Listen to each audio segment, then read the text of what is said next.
Okay, so it's recording now, right? Yep. Beautiful. Hello and welcome, everyone. Today we have a great topic, and we're going to be talking about growing your farm business, financing and mentorship for local food leaders. And we're going to be hearing from none other than Johanna Mercedes, the loan officer and social finance coordinator.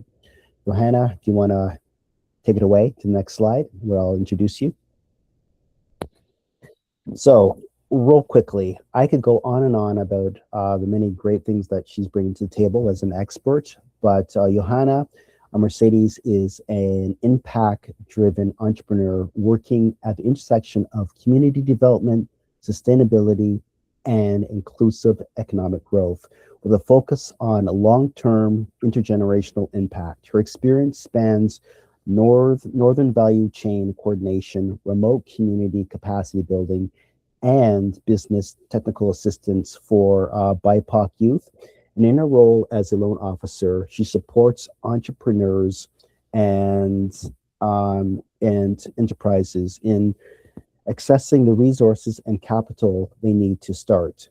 She holds a degree in environmental business with a focus on integrated environmental and social impact metrics with financial performance. Johanna, Mercedes is also an author of the children's book Good Night Moonlight. Okay, so without further ado, please take it away. The floor is yours. All right. Thank you very much, Colin, for the warm welcome. Hello, everyone. Great to join you today. Today, we're going to be speaking about funding and financial tools for local food and farming businesses. And I'm really looking forward to the discussions that we'll have. Before we get started, I'd love to just learn a bit more about the folks that we have joining us today. So if you could drop in the chat where you're tuning in from today, that would be great. I actually can't, I have a bit of trouble with seeing who's in the room, so the chat will help. But myself, I'm joining actually from British Columbia. I'm visiting the area of Sechelt, BC, which is on the Sechelt traditional territories on the Sunshine Coast, and it's feeling like summertime here, which is really nice. So I'm actually originally in Canada from Northern Ontario. And I grew up cross-provincially, so between Ontario and BC. And that's actually relevant to the fund, as the fund, the Fair Finance Fund, is based in Ontario. But we're currently actually expanding geographically to across Canada, including the province of BC. So we're going to be having a lot of growth, supporting local food systems regionally, but also cross-provincially. So that's really exciting. And great to see some folks in Ontario, the Brampton area. If you could also drop in the chat just one or two sentences about yourself and the business that you're representing today, that would also be great to learn a bit more about your venture and to help tailor my presentation today to the unique needs of those who are here. Today is also a networking opportunity, so please utilize the chat to connect with one another. That peer support is really important, so if there's any resources or anything that you would like to share or connect on, please feel free to do so during the presentation. There will also be a question period at the end, so if there's any questions in the chat, Colin will be monitoring those, and Yeah, we'll just have a discussion at the end. All righty. So now we have a little poll for before we get started. so let me copy that. Yeah, so in the chat, you will find a link to participate in this poll. And if you have a phone available, you can also take a photo of the QR code that is on the screen. And it will guide you to a page where you can participate in this poll. So If I could just get a thumbs up that people are able to access the link. Yep. You simply click on the link, join as a guest, write your name, and then you'll have access to this question, which is what best describes your relationship. Sorry, what best describes where you're at in your relationship with financing right now? So do people have access to the poll? Yep, I put it in the chat. Oh, beautiful. Okay, I see a couple coming in now. That's great. So are you actively applying for financing? Are you curious about funding but unsure where to start? Are you preparing to apply for financing, so loans or grants, or building your capital stack? Are you looking for alternatives to traditional lending, or are you just here to learn? Yeah. So Looks like the actively applying seems to be the highest number at 42.86%. Yeah. Yeah.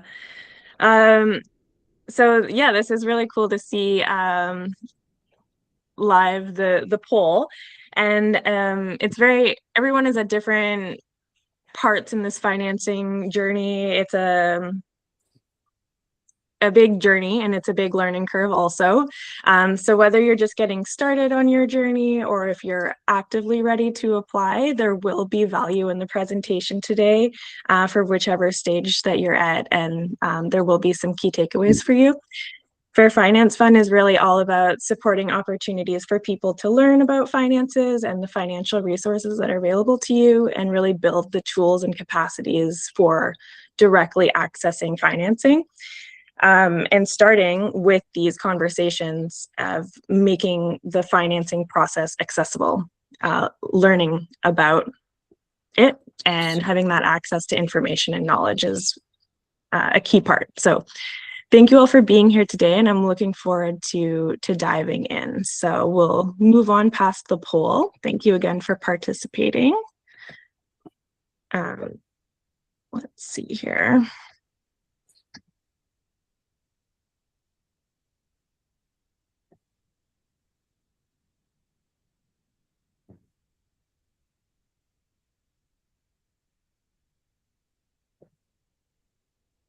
All right, so I have another question for you. Which part of the food system sector do you operate in?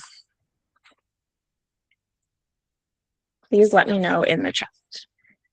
Yeah, that's a good question.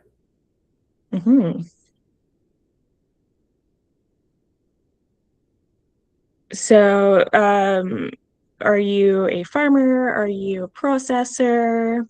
Are you a nonprofit, community organization, support organization? I see one Yes, member. food processing. Food processing. Thanks for sharing, Sarah. Yeah, so that's great. We service the entire value chain at the Fair Finance Fund. So whether you're a farmer or a food processor, nonprofit, we are supporting the entire local food and farm sector. If you're using local ingredients or servicing local markets there, or contributing to the well-being of the local food system, there's likely a place for you to apply. So great to have an idea of who's here in the room. So a bit about us. We were established in 2019. We're a nonprofit social finance fund. We're a non-traditional lender. We provide loans to local food and farm enterprises that are committed to environmental stewardship, social inclusion, and economic sustainability. And we have supported a wide range of small to medium-sized food and farm businesses since our inception that often fall outside of conventional lending criteria and conventional lending eligibility criteria. So we have dedicated our fund to servicing the unique needs of the food and farm sector. by offering specific financing that's relevant to the unique realities of businesses in the sector. Our fund was developed by experts in the field with firsthand lived experience of the understanding of operating local food and farm business. So understanding of the seasonality, the high infrastructure and land cost, the outdoor nature, the labor intensive aspects of these businesses, and also the time capacity and constraints that entrepreneurs can face when creating food and farm businesses or operating them. So our fund was developed to make the eligibility criteria of accessing financing accessible for these entrepreneurs while they operate, build, grow their business on the ground. So that's a bit about us. Here is our mission statement. The Fair Finance Fund is dedicated to providing the capital, the connections, and the support to the food and farm sector that they need to thrive and lead in the transition to a more equitable, resilient, and sustainable future. So in 1 to 3 words, what does a resilient food future mean to you? If you could share in the chat.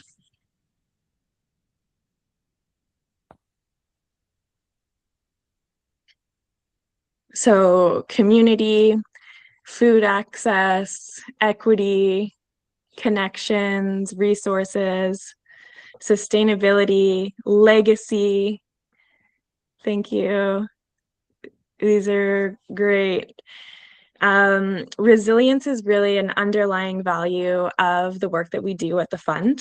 And all of these words, they really bring to life and connect to our mission of food system resilience, representation. Thank you. And what's powerful is each unique business that we support through capital brings their own vision of food system resilience. Another one in the chat, inclusion. Thank you. And all of these compound to a collective impact that makes change and brings significant momentum to a more decentralized local food system connected to the people, places, culture, and nature, which is really our mission at the fund. So to date at the fund, we have dispersed 84 loans. We have 13 clients who have successfully completed their loan, and we have $6.2 million in funding that has been distributed to local food and farm businesses across Ontario. The collective impact is really impressive, from the number of jobs created to the number of local suppliers supported and local food sales. Regional supply chains have been strengthened, healthy local food access increases, and so does climate conscious practices. And capital is really at the root of this as a tool for community resilience and long-term systems change. So we actually have our impact report that is available if you're interested to read or would like to learn more about the collective impact from the food and farm entrepreneurs in our network. The 2025 report is available, and we will share it in the chat here. Okay. Oh, give me 1 second. So here. what? Okay, yeah. Okay, no, keep going. I'll put in the chat. Okay, thanks, Colin. So what do we mean by accessible funding? So our applications understand that your time is valuable. We have short application processes and fast processing times. So if you have all the required material to complete an application package with us, we are able to, for example, disperse loans within 30 business days.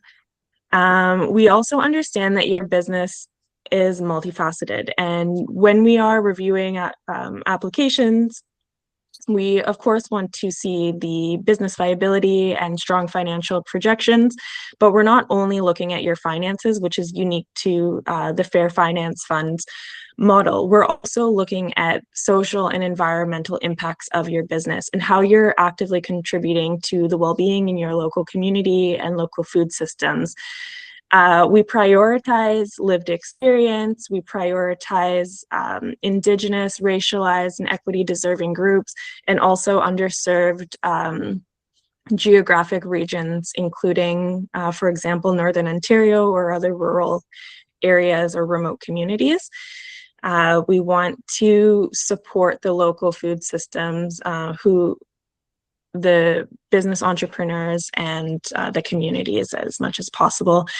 And our mission is to increase equity and diversity within the sector. And this also includes at our fund and on our review committees, having that representation of who we're serving as well. So these are our accessible terms. Our loans are between $20,000 and $200,000, depending on the needs and capacity of the business. Our loans are structured with a 5-year repayment term and fixed monthly principal and interest payments, which helps create predictability for budgeting and cash flow planning. The payments stay the same each month. We also currently offer a fixed interest rate that does not change during your loan term with us. So that is at 7.5%. And we also have an optional grace period of up to 3 months for businesses that would like some additional flexibility early on during that onboarding stage. We also do not require collateral for loans below $50,000, and this is recognizing that a lot of the small to medium-sized businesses that we support, that is a barrier to secure the loan as a startup. So to support, we do not require collateral for loans below $50,000. Above loans of $50,000, we do require a security on the loans. We also have early payout options for businesses that wish to repay their loan ahead of time. Additionally, we have complimentary mentorship. So a bit about our mentorship program. This is a service that's available for applicants, clients, and also anyone in the sector that is simply looking for mentorship. We have a team of mentors that have decades of experience in the field of operating businesses, social enterprises, and mission-driven businesses that are available to support. Often at the application stage, support on the financial documents is appreciated. So if you're feeling like the financial document preparation is not a strength of yours, we do have assistance for that that can support to help you feel confident in submitting your application. So those cash flow projections or the financial statements or bookkeeping, those are common services of the Real Assist Mentorship Program. We also offer business planning mentorship or marketing support. These are common for clients as well. And all throughout the loan, we really see it as a relationship-based loan process. And so we have opportunities for our clients to be included in our newsletters, and we try to support with connections or resources as much as possible. So really having that person-to-person community network. So the fund model is something that is unique at the Fair Finance Fund. Our capital actually comes directly from community investments. So the Fair Finance Fund sells community bonds. We either have $5,000 bonds or $50,000 bonds to values-aligned investors. Investments are open to non-accredited, accredited, or institutional investors. And all the capital that is raised through these community bonds go directly into our loan fund. The investors are investing directly into strengthening the local food system.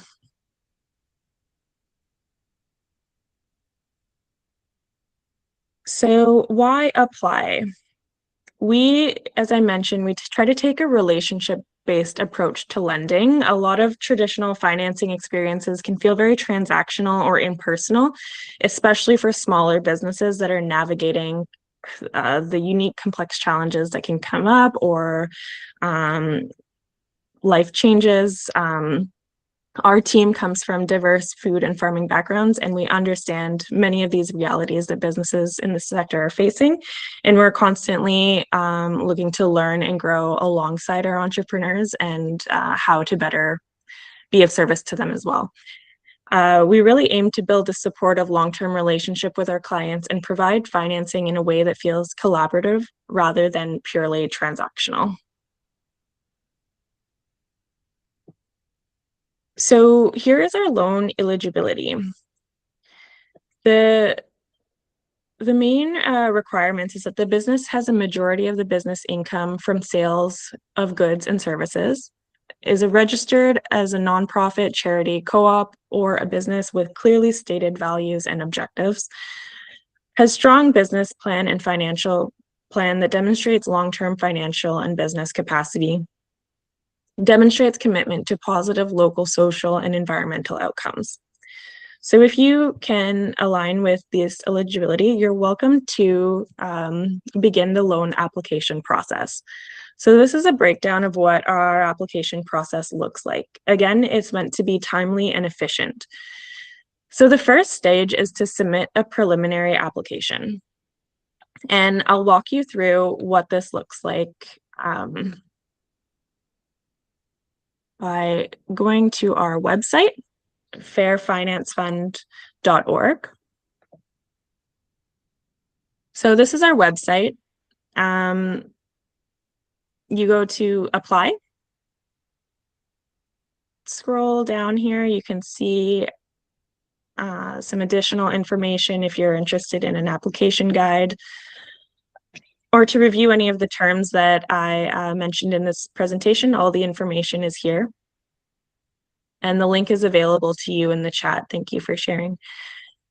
So then you click apply, and it brings you to this Google form. And this is the loan application form. So again, it's meant to be efficient and, sorry, I want to make sure you can see all of it.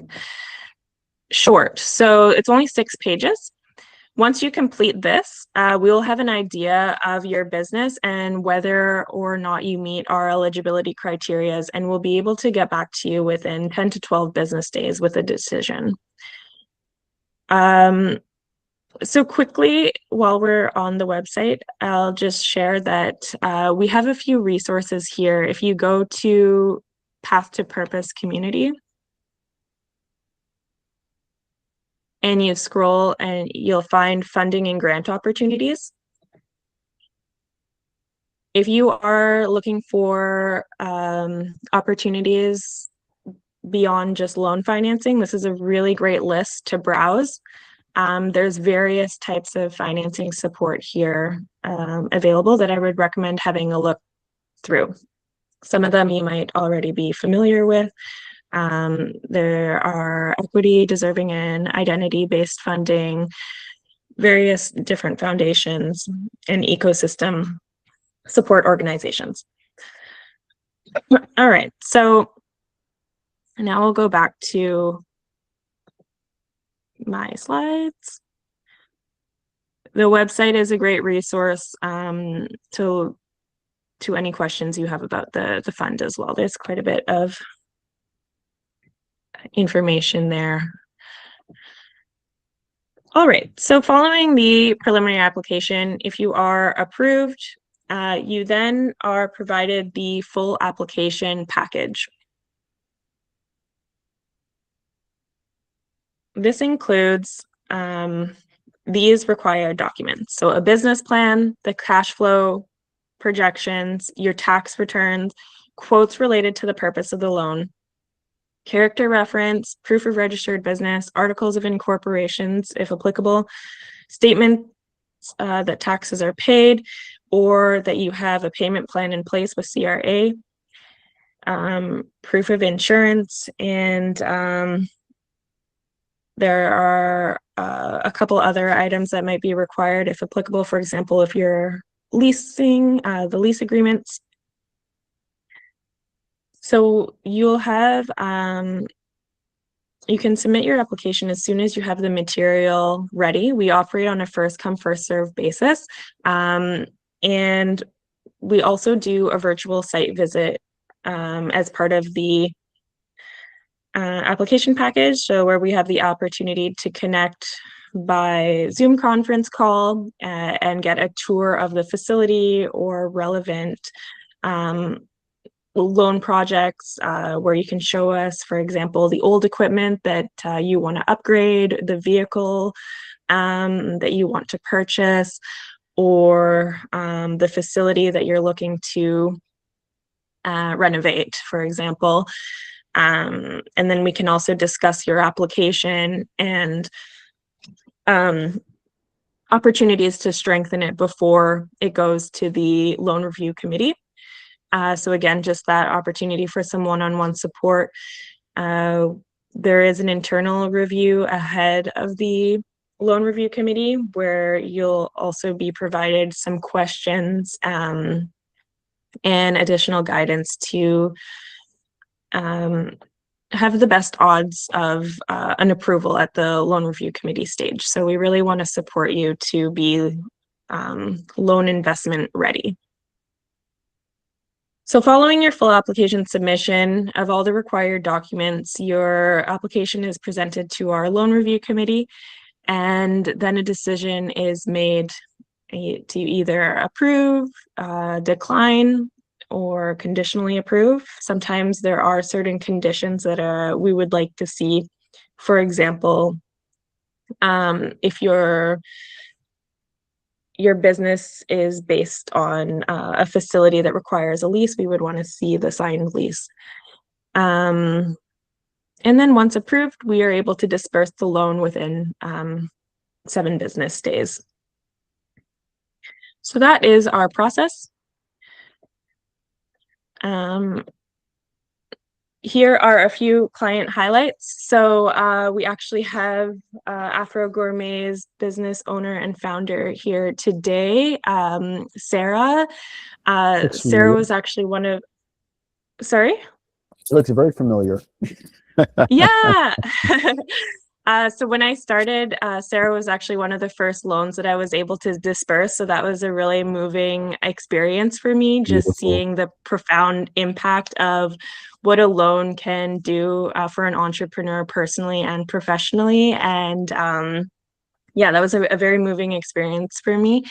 And it's amazing to see the growth that a business takes from their loan. It's a 5-year journey. So already it's been about 2 years, and it's great to follow along just the growth. So that initial loan provided access to the essential equipment for really expanding the business to operate in a production facility and grow capacity, to also expand their capital stack and be taken more seriously by traditional lenders to grow that access to financing. And support in their mission of supporting women and immigrants, and also innovative African cuisine. So congratulations on all your work with Afro Gourmet, Sarah. It's really awesome to be a part of the journey with you, and so great to highlight you while you're here today. A couple other client highlight stories we have. It's Giving Farms. So this is a business of first generation farmers, and this loan really supported these entrepreneurs to get access to the essential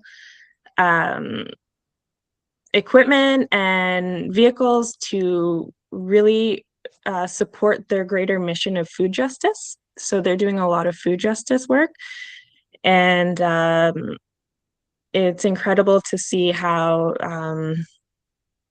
that infrastructure connects to a greater mission. So they're a really great example of that. They're a small scale ecological farm located in Rouge National Park, and yeah, they're the loan provided access to a wash pack station, a delivery van, and to finish their greenhouse. So really fantastic work that they're doing there, and recommend checking them out. Another client highlight story is True North Naturals. They're based in Northern Ontario, and they're doing very innovative work with medicinal mushrooms and ethical harvesting. Their business really highlights Indigenous leadership and ethical, sustainable harvesting methods. They have a mission to drive sustainability, economic opportunity, and conservation in the Northern Ontario region.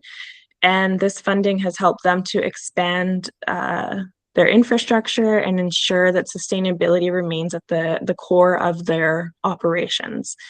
So that's True North Naturals, another great business to look into. And then Sarn Farms. Some of you maybe are connected. There's quite a lot of interconnections within our network, especially in this area, urban area. Sarn Farms is operated by Arnes, who has extensive farming experience and an upbringing in Kayanga, Uganda, and now farms in central Toronto area, farming cultural familiar foods that are often missing in conventional Canadian markets.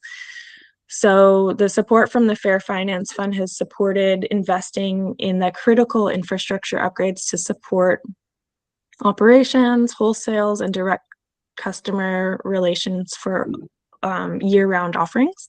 And they're actually a return client of ours, and they have 2 loans with us. So clients have access to up to $200,000 with us. So when you initially apply, if you're at an earlier stage in your business and a smaller loan is most appropriate at the time, you're always welcome to come back when your business is at a stage where a larger amount is needed and request up to that full $200,000. And they're a good example of a return client. So here is a quote from I'm just going to move this. A loan client that I felt was a really good one to close on. Connecting with the Fair Finance Fund has been instrumental in helping us to grow and flourish. Beyond the loan component, to have an organization that understands and supports small-scale farming and businesses is extraordinary and hopeful. The educational support and indeed the application process has nurtured us to see a more hopeful future. So that feeling of being understood and supported can really change how businesses experience financing. And we hope that this presentation helps to feel more confident, more equipped, and more hopeful about the financing and the mentorship options that are available to you through the Fair Finance Fund. If you have any questions, I am available to answer them now, and I have my email here on the screen, and you're welcome to reach out and connect and also apply with this link in the chat. Thank you again for sharing that. Wow. So I'll pass it back to Colin now. Thank you very much, everyone. Wow, Johanna, that was amazing. Can you actually go back to the other screen before? Yes. Yeah, so just leave it there, and then people can take their time and respond. What I love about your presentation is I personally thought that you'd only go to banks or credit unions, loans, and sometimes if I was like an entrepreneur, like a farmer, I would feel, I guess, intimidated going to these organizations.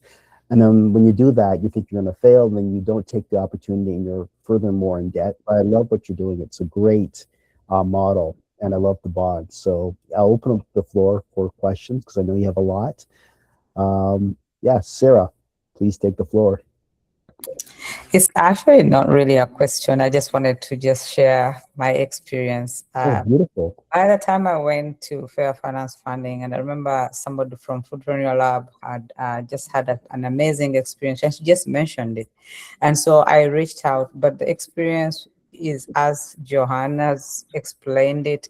There are some places you go, whether it's banks and some other places I've been to, and the way the response is always making you feel so small, or that Mhm. they won't directly tell you they're not going to give you, but then they toss you around, and then it's, it's always like that. And the experience I had with with them was so different, because just like as she said, once you fill out that form and then they kind of get back to you, you have this interview with them, but you don't feel like looked over or something, whatever it is, because Mhm. just to just because when I went to them, I had hardly moved my business. It was really in a very stale state, and I was kind of almost giving up. So it was really an amazing experience. And even Oh, over wow. time, it has been, where I'm stranded or anything like that, I reach out, and there's, flexibility about what is happening. So they listen, and it's been an amazing journey for me. So definitely Fair Finance Funding. Thank you. And Joanna, thank you so much. Wow, you got a live testimonial. That's beautiful. I love Yeah, it. For transparency, we have to let the audience know that Johanna prepared her slides, not knowing Sarah was going to be here. Yeah, it's true. exactly. Yeah. Yeah. I'm going to ask a question. When we host these webinars, I always like to kick off to hopefully intrigue or get others going. Now, some of my questions I repeat, especially when it comes to the financing side of things. Now, one of the main attraction of bringing you to present Fair Finance Fund is that you target, you focus, you understand our diaspora needs. So one of the things I always like to put as a question, so you know, be transparent, is the issue of credit score, credit rating. Yeah. How does Fair Finance handle that? Because from my perspective, it's not always, in most cases in the diaspora, it's nothing to do with bad managed financial management. It is not having sufficient history of credit of finance transaction that makes people fall foul of this. Hmm. So how does Yeah. that come into your application process? Yeah, that's a great question, and it's a significant barrier overall in the lending um world, and one that Fair Finance Fund has become very aware of from our applicant feedback, to the point where it's actually not a criteria of ours to do a credit score check. So we have other ways of underwriting the loan to understand where our applicants are at in their financial journey, but we do not look at a credit score. Excellent. That really is Wow. a problem solving for our diaspora, because one of the conversations I often raise to help people understand against that is if you have a mortgage, then it's easy to actually see individuals' credit situation. However, a lot of people also rent, especially if you just arrive or you recently arrive, you rent. Mm. But rental payments do not contribute to um, financial transactions for credit rating. Mm-hmm. And yet somebody who is consistently on time paying their rent, but it doesn't show that they're trustworthy. So that's why I always like to bring that bring that question up. So Yeah. anybody else any questions? There's a few attendees here. Some people were not able to make it that registered, but we're recording and we'll send out the recording to everyone who registered. Anybody else with any specific questions that Johanna can help with? Yeah. I was, Joanna, you had mentioned about the collateral. What kind of collateral are you looking at? Oh, great question. So collateral can include equipment, inventory, non-perishable inventory. Mhm. We're also looking at vehicles, and we typically we prefer not to have real estate homes as collateral, just because we are a nonprofit social finance fund, so that's not aligned with our values. But equipment and vehicles are most common. That's beautiful. Yeah. Ayo? Yeah, go for it, Ayo. Hi everyone. Sorry, my camera is kind of so I might not be able to use my camera right now, but No worries. At least we can hear you. That's the most important thing. okay. So I know I missed some part of the beginning of this presentation, and I'm thinking if credit score is not used as a basis for assessing someone's credit ability, what other criteria do you have that helps you to determine? Because I'm thinking it's not about asset. Is it also that the person was being in business for quite a while, is already having um, transactions, revenue, and expenses already in place? Revenue is making sense to you? Do you assess? Are those part of the things you looked at? You look at, or I'm think because I know credit is a critical part of lending. Yeah, that's a great question. We do definitely want like to see business traction, so that your business of operations is definitely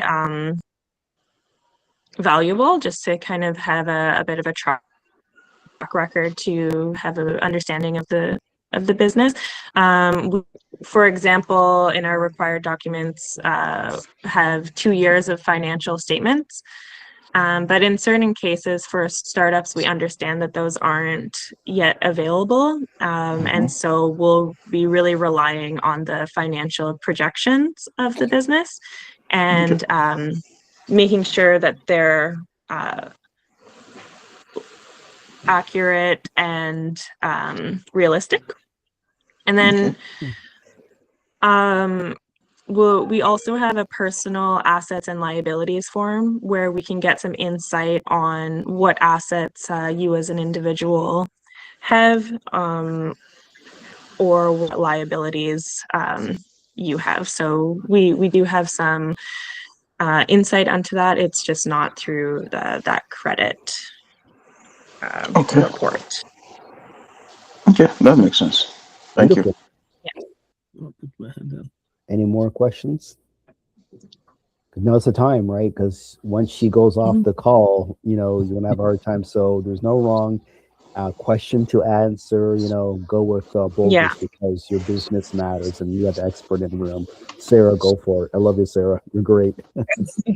I'm just putting it out there, Joan. We are very appreciative of the loans, but we still have a very big challenge accessing markets. So even though we put them in our projections, we were going to be in this so many stores, we are still finding struggles with this produce packaging. I don't know if it's cutting out a little bit on my end. Do you have two things open? let me see. I don't think so. Okay, I think it's good. It's good now? Yeah, it's good now. So I was just wondering if I know on your website there are lots of resources, but I'm wondering because I know as lenders, sometimes you may be accessing some of these areas where maybe you have the major stores or mainstream areas or anything like that, where we could also be able to be supported in that way, because we may have amazing products, but still the struggle continues, because when we get the funding, we definitely need to make as many sales to be able to support our loans, but it's still a struggle to we hit really walls to get into some spaces. So the struggle is in all these more other specialty stores, but we want to be able to get to those mainstream. So I'm wondering if in the future there's hope to, help us, support us in that extra area where we can access more markets. Yeah, that's interesting. The fund is definitely growing. Right now we have a focus on more local markets. We're less connected to like the larger mainstream stores, but we recognize a lot of product-based businesses are wanting to get into those because that is access to larger markets. So yeah, that's something that is just good feedback to hear. Yeah, thank you. I'll keep that in mind, and I think it's something that our fund is considering for sure. Wait, can I do a shameless plug? Because the solution to that would be Fred Marketplace. Don't you agree? Oh, really? Yeah. Okay, so next question would be Aisha. Hello, good evening, everyone. Hey, good evening. How you doing? Hi, Colin. Good, very well. My question for you, Miss Joanna, is I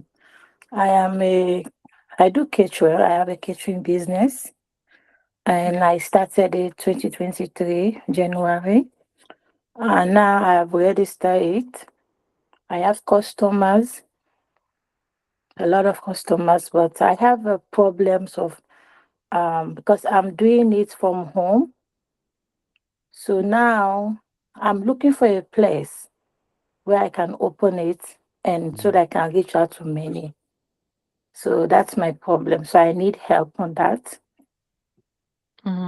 So yeah, that's a common growth stage that we meet a lot of our applicants at, where they're having so much demand for their business that it's hard to keep up in the in-home kitchen business. So yeah, that is definitely worth a preliminary application, and just to explain what you're looking for to potentially lease a commercial kitchen space, or to purchase equipment that could help with the cooking. That would be relevant to what we can support with for sure. okay, it's already registered, and yeah, Yeah, I've registered that's it, great. and yeah, Oh, thank can I you. give a testimonial for Aisha's cooking? Because I personally Oh, tasted yeah. it at the launch and it's fabulous. If you're in the Ottawa area, please see her because she's an amazing cook. And yeah, you've got to eat with your shoes off because you got to wiggle your toes. That's how good her cooking is. Oh. Thank you. Thank you. What's the business name? Aisha's Kitchen. Okay, yeah, great. It's a West Yeah. African cuisine from Sierra Leone. Yeah, it's good stuff. Oh, nice. Yeah. Thank you. Yeah, definitely check out the preliminary application, and can go from there. Cool. Claudius, you have your hand raised? You're just on mute. Oh, yeah. No, you're on mute with me. So we've been on a fantastic journey of learning since the inception of Fred, and webinar communication and everything. Now, one of the things that seems to be a big holdback on the farmers is that a lot of them are doing this part-time. Yeah. Naturally so, because land is available for on a part-time basis anyway, 5 months max. Okay, if you're lucky to have a greenhouse to get started at some point, it is still part-time. And for those that work full-time, maybe a government job, it is even more reluctantly part-time. They want to do the love of their life, which is to do agriculture, but it's not making money. So what can you speak to that kind of situation where maybe you have seen any or have ideas or have you come across, or how such a person who has a job and is trying to do agriculture on a part-time basis, how can they actually scale from being a full-time employee to get to being a full-time food maker, grower, farmer, etc.? Yeah, I would say that's a very common scenario where a lot of applicants are financing their business still through their full-time work. There have been clients of ours where the funding has allowed them to take that leap to operate their farm full-time instead of on a part-time basis, because an eligible use of the funds is staffing and wages. So yeah, that is something that the loan could help with. But also just growing the infrastructure or the operations to a point where it does make more sense to operate full-time. So I think globally, the loans can really support in just building capacity. Yeah, a secondary part to that question then would be also seen in abundance, and also applies to this scenario. Farmers know how to put seeds in the soil and grow. However, they're required to run a business. How do we bridge that gap? Are you mentioned in your presentation coaching, mentoring? So yeah, can you speak a little bit on that?